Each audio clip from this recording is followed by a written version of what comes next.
Welcome back to I Want That Too, the podcast where we do a deep dive into the world of Disney merchandise and uncover the stories behind your favorite collectibles. This is entertainment writer Jim Hill, and I'm joined today by my lovely co host, Lauren Hersey. And she and I are recording this week's show on Sunday, March 31st, which is, of course, Easter Sunday. So forgive us if we both sound a little hyper on this particular podcast, but we've both eaten way too much chocolate over the past 12 hours. Oh, absolutely. Those Cadbury eggs should be considered a controlled substance. Did you know, by the way, that there's supposed to be a significant taste difference between the original UK version of the Cadbury egg and the ones we get here in the States? My sister Andrea this year sprang for the good stuff. And to be honest, I couldn't tell the difference between the UK eggs and the US eggs. Well, I think I may have watched you take a couple to the face before we started this week's show. And you know that sometimes people like to take the foil off before consuming, right? That would explain all those additional screenings I get at the TSA as a little too much tinfoil in my diet. Okay, so moving on now. This episode of I Want That is supposed to post on April 5th, which is a special date for some in the Disney community, right, Lauren? That is correct. April 5th holds a unique place in Disney park history, which we'll get to in just a moment. Plus, we've got some fresh merch to discuss, including a certain feathered friend who's landed on shoulders all around the theme parks this week. Cool, cool. But before we do that, Lauren, we need to take a moment to thank our show's sponsor, which is touringplans.com.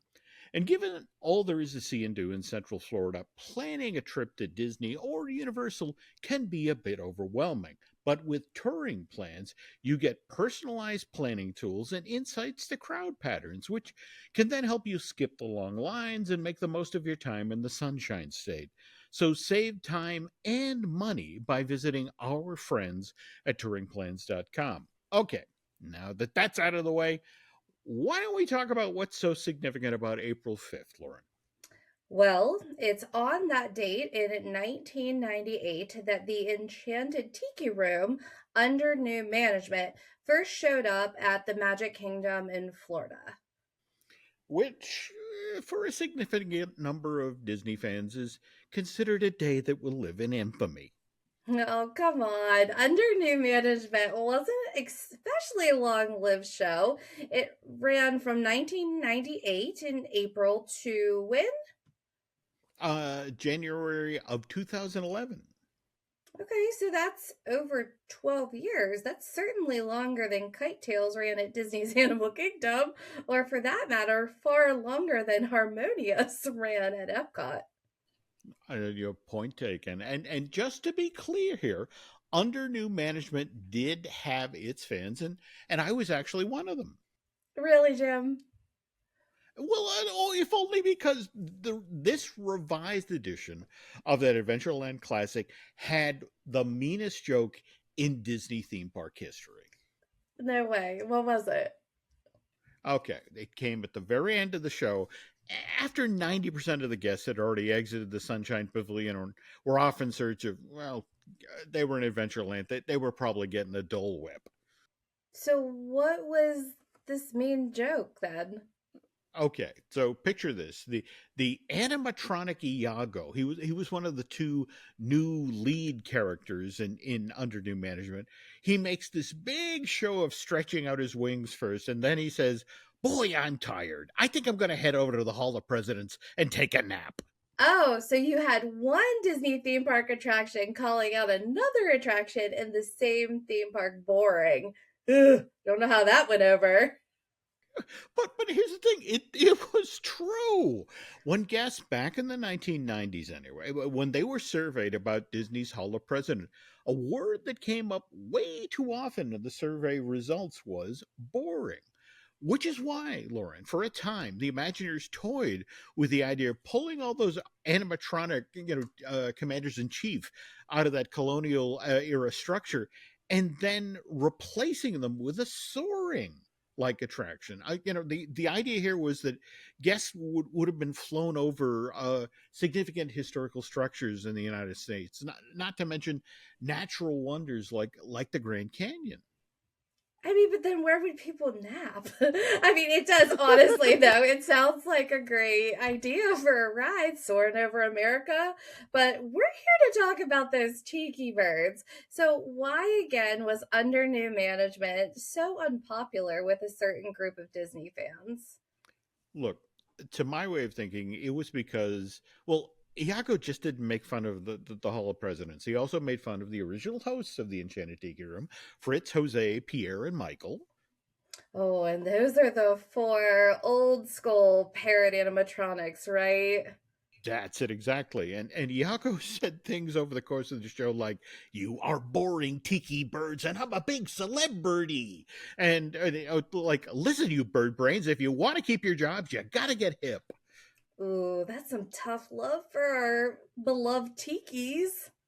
Well, but the thing is, it was funny, tough love, and but that didn't matter to a lot of Disney theme park fans because they knew that Walt had played a role in the creation of the original Enchanted Tiki Room. And that version opened at Disneyland back in June of 63, right? That's it exactly. And so when Iago was putting down Fritz, Pierre, Michael, and Jose under new management, calling them ancient history, and that in order to prevent their audience from disappearing, the Tiki Birds now had to learn to perform rock and roll, do punk and rap. Okay, so if I know the Disney community, let me guess. There are Disney fans who, when they heard Iago saying stuff like this about those animatronic parrots, what they thought was this was Imagineers putting down something that Walt himself had helped create. You got it in one. And even though this revamped version of the Enchanted Tiki Room had a brand new state of the art animatronic figure. And this would have been the Tiki God of Disaster? Yeah, Oa. Anyway, Oa was beautifully designed. It had amazing fluid movement. I mean, she was right up there with the Wicked Witch animatronic in the Great Movie Ride, but Disney fans didn't care. They didn't want a mean version of the Tiki Room. They wanted the old enchanted version of this attraction back. I mean, I can see that, right? I mean, but this is actually what they ultimately got, right? That's true. A small fire broke out in the Sunshine Pavilion in January of 2011. And the Imagineers used this relatively small blaze as an excuse to revisit the Sunshine Pavilion. And when this Adventureland attraction reopened on August 15th of that very same year, it was no longer presenting the under new management show. It had gone back to Walt Disney's Enchanted Tiki Room. And that is the show that debuted, like we talked about in Disneyland back in 63. Though it was minus, and I want to pronounce his name right, the Bach and Roll number. I mean, a 3 minute long a musical interlude with singing lilies and that sort of thing, and that was cut out because, to be honest, this 20-minute long show was too long. Okay, so we just spent 10 minutes or so talking about under new management and how one of the co hosts on the show was Loudmouth Parrot from Aladdin Iago. Voiced by the late great Gilbert Godfrey. But what I want to point out is that under new management had another animatronic co host, and that was Zazu from The Lion King. Which is a great looking figure, by the way. Well, in honor of The Lion King's 30th anniversary, which I cannot believe we're coming up on 30 years, that Academy Award winning film that was released in June of 1994, Zazu is now flying back into the spotlight. Really? How so? Well, I checked out this week this adorable Zazu shoulder plush, which retails for $29.99, and I think, anyways, will make a lovely companion to my other favorite little shoulder birdie, Chubby. Okay, so birds of a feather, so to speak. Yep. Oh, okay. Now, speaking of Disney's Lion King, didn't I hear that the Animal Kingdom will be celebrating that animated feature sometime later this summer? Yes, you heard right. That is supposed to be getting underway down at Walt Disney World starting on June 10th. No shocker there. And we will share more details on that celebration as they become available.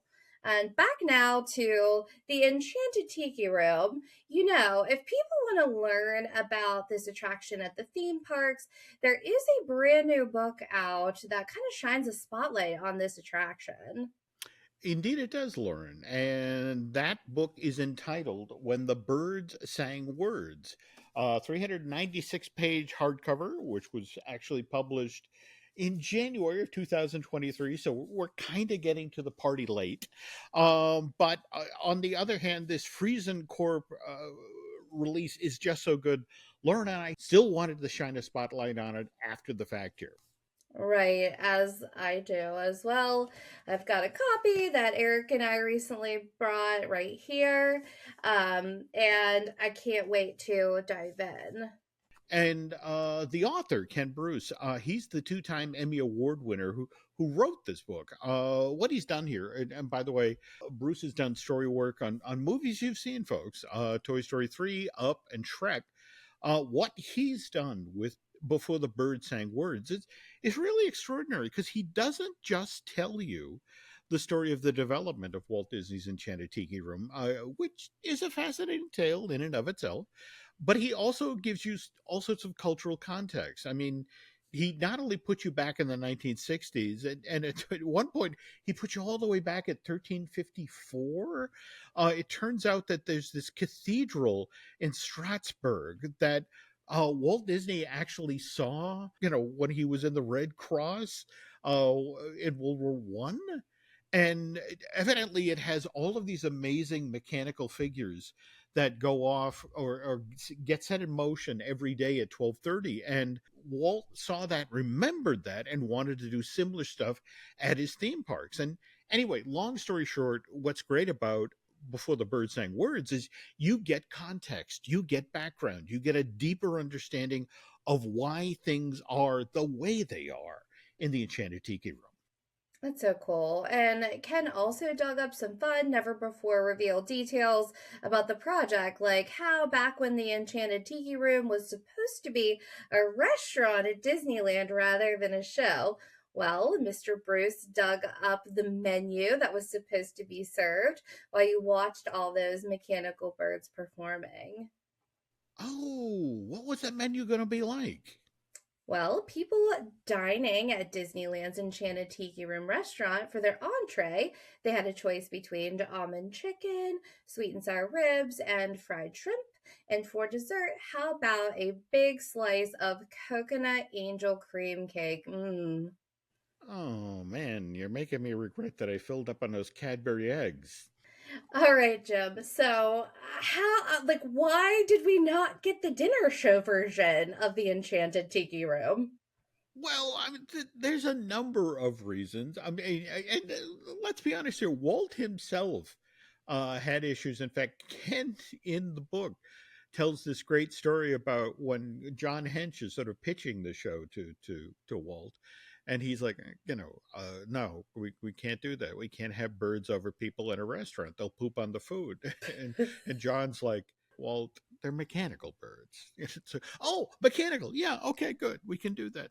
Before the Birds Sang Words is full of great stories, which clearly shows the years of research that Ken Bruce put into this book. Oh, we also need to mention who wrote the foreword for this Reason Corp publication, and that's Academy Award winner Brad Bird. Though, to hear Brad talk, the only reason Bruce asked him to be a part of this project was, and I'm quoting directly from the foreword now, I still believe Ken asked me to be part of this book solely because of my last name. Long story short, Before the Birds Sang Words is funny, it's formative, and it's something that every Disney theme park fan should really consider seeking out. Though, just to be clear here, Ken makes it pretty clear in this book that he is not a fan of the under new management show. He flat out says that the creative team behind this redo of the original Tiki Room had lost its marbles. And speaking of tikis, when we come back, Mr. Hill and I are going to be diving into the wonderful world of tiki culture at Disney. From the iconic little tiki guy at the Polynesian resort to the fascinating history of tiki mugs and how they've become a coveted collectible for Disney fans all over. But first, this. Hi there.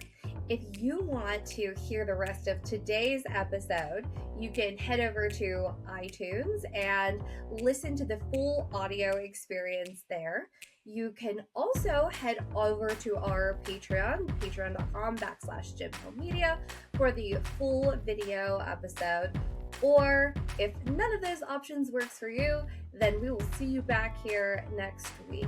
Make sure that you hit the subscribe button, turn your notifications on, and comment below and let us know what you want to see in future episodes.